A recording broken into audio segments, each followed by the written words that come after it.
Hello friends, ഇന്ന് നമ്മൾ വന്നിട്ടുള്ളത് അരിപ്പൊടിയും അതേപോലെ തന്നെ ശർക്കരയും മൺപയറും മത്തനും കൂടിയിട്ട് എങ്ങനെയാണ് നമുക്ക് ചക്കരമത്ത ഉണ്ടാക്കുക എന്നുള്ളതാണ് ഇന്നത്തെ വീഡിയോയിലൂടെ നമ്മൾ പറയാൻ പോകുന്നത്. അപ്പോൾ ആദ്യം തന്നെ മൺപയർ വെള്ളത്തിലിട്ട് കുതിർത്തെടുത്തതാണ്.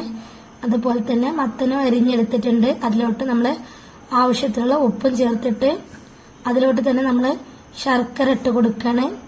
ഇത് നല്ല കട്ട ഉടഞ്ഞ ശർക്കര ആയതുകൊണ്ട് നമ്മൾ അതേപോലെ തന്നെ ചേർത്ത് കൊടുക്കുകയാണ്. ഇനി കുക്കറിന്റെ അടപ്പൊന്ന് മൂടി വെച്ചിട്ട് ഒന്ന് വേവിച്ചെടുക്കുക. അപ്പോൾ നന്നായിട്ട് വെന്ത് വരും.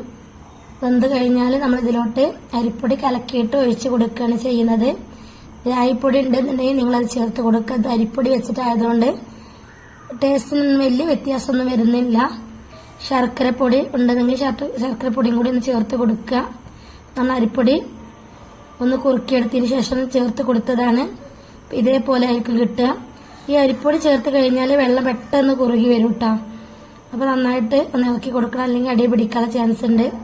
വീഡിയോ ഇഷ്ടപ്പെടുകയാണെങ്കിൽ ലൈക്ക് ചെയ്യുക, ഷെയർ ചെയ്യുക, കമന്റ് ചെയ്യുക, സബ്സ്ക്രൈബ് ചെയ്യുക. തൊട്ടടുത്ത് കാണുന്ന ബെല്ലൈക്കണും കൂടി ക്ലിക്ക് ചെയ്താൽ ഞാനിടുന്ന വീഡിയോസിന് മുഴുവൻ നോട്ടിഫിക്കേഷൻ നിങ്ങൾക്ക് ലഭിക്കും. എന്തെങ്കിലും സംശയമുണ്ട് കമന്റ് ബോക്സിലൂടെ ചോദിക്കാം. ഇപ്പോഴത്തെ കാലത്തെ കുട്ടികൾക്കൊന്നും ഇതൊന്നും വളരെ അധികം പരിചയം ഉണ്ടാവില്ല. നമ്മൾ ഏലക്കപ്പൊടികളും ചേർത്ത് കൊടുത്തിട്ടുണ്ട്. Thank you for watching.